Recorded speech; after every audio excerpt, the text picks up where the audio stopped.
નમસ્કાર, YNN ન્યૂઝમાં આપનું સ્વાગત છે. સમાચારમાં વાત કરીએ તો વડોદરા શહેરમાં ઘન કચરા વ્યવસ્થાપન નિયમો 2026ના અસરકારક અમલીકરણ માટે વડોદરા મહાનગરપાલિકા દ્વારા વિશેષ કાર્યશિબિરનું આયોજન કરવામાં આવ્યું હતું. આ શિબિરમાં નવા નિયમો, જવાબદારીઓ અને સ્વચ્છતા અભિયાનને વધુ મજબૂત બનાવવા અંગે વિસ્તૃત માર્ગદર્શન આપવામાં આવ્યું હતું. ગોત્રી સેવાસી રોડ સ્થિત federation of Gujarat industries auditorium ખાતે વડોદરા મહાનગરપાલિકા દ્વારા ઘન કચરા વ્યવસ્થાપન નિયમો 2026 અંગે કાર્યશિબિર યોજાઈ હતી.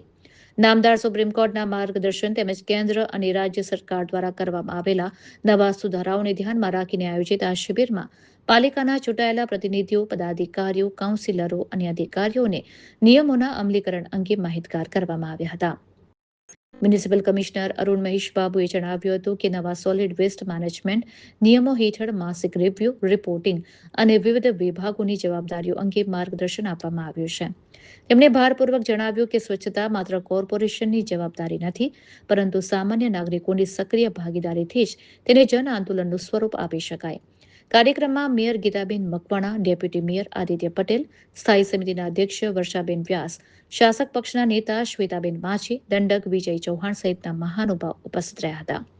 શહેરમાં વોર્ડ અને ગલી સ્તરે સ્વચ્છતાની કાયમી અને અસરકારક વ્યવસ્થા ઊભી કરવા માટેની બ્લુ પ્રિન્ટ અંગે પણ શિબિરમાં વિસ્તૃત ચર્ચા કરવામાં આવી હતી. રિપોર્ટર રાહુલ રાજપૂત.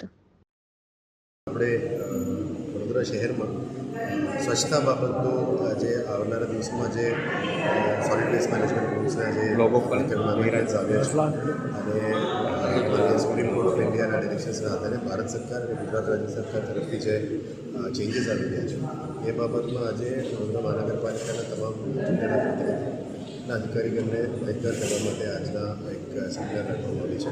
જેથી કરીને સોલિડ વેસ્ટ મેનેજમેન્ટ રૂલ્સમાં આવનારા દિવસોમાં શું શું થવાનું છે, કેવી રીતે આગળ લઈ જવાના છે, અધિકારીઓનો શું રોલ રહેશે, અધિકારીનો શું રોલ રહેશે અને મંથલી અમે સ્વચ્છતા બાબતનું જે રિવ્યૂ અને રિપોર્ટિંગ્સ બધું જે કરવાની છે બાબતનો માહિતગાર કરવાના છે. અને 2026ના સોલિડ વેસ્ટ મેનેજમેન્ટ રૂલ્સમાં કયા કયા અમેન્ડમેન્ટ્સ પણ આવ્યા છે, જેથી કરીને સ્વચ્છતા ફક્ત કોર્પોરેશન અધિકારીગણ, ચૂંટાયેલા પ્રતિનિધિગણ સાથે સાથે પબ્લિકને કેવી રીતે જોડવી, કેવી રીતે એક મોમેન્ટમ બનાવી અને આગળ લઈ જવા માટે જે પ્લાનિંગ છે આજે અમે કોન્ફરન્સ રાખ્યું છે. આશા રાખીએ કે આના પછી વડોદરા શહેરમાં જે સ્વચ્છતામાં પણ ઘણું બધું ઇમ્પ્રુવમેન્ટ લાવવા માટે અમે મદદ કરી રહી છે. એમાં ઘણું બધું ઇમ્પ્રુવમેન્ટ આવશે અને આશા રાખીએ કે આ કરવાથી વડોદરા શહેરમાં સ્વચ્છતા એક મોમેન્ટમ બને. આપણે નોટ ઓનલી રેન્કિંગ્સ માટે એક કાયમી સિસ્ટમ તરીકે પણ સ્વચ્છતામાં સિટીમાં લાવી શકીએ, વોર્ડ વાઇઝ, ગલી વાઇઝ બધું અમે લાવી શકીએ. એ બાબતની આજે ચર્ચા કરવામાં આવશે અને રાજ્ય સરકાર અને ભારત સરકારની અમેન્ડમેન્ટ્સ જે પણ આવી છે એને પણ આજે માહિતગાર કરવા માટે ઓકે. આજે વહીવટીતંત્ર દ્વારા એક ઘન કચરાની વ્યવસ્થાપનનો એક કાર્યક્રમ રાખવામાં આવ્યો છે.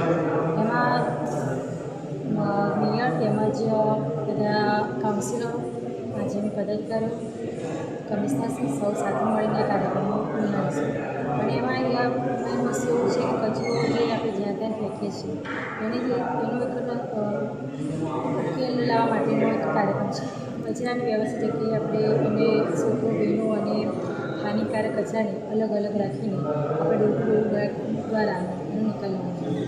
અને જે સંસ્થાઓ વધારે પડતો કચરો ઉત્પાદન કરે છે એને પણ એને પોતાની જાતે એનો વ્યવસ્થા કરવાની રહેશે. તેમજ જે કચરો આપણે બને તેટલું કચરાનું ઉત્પાદન બને એટલું ઓછું કરે તો પર્યાવરણને જાળવવાની સારું છે.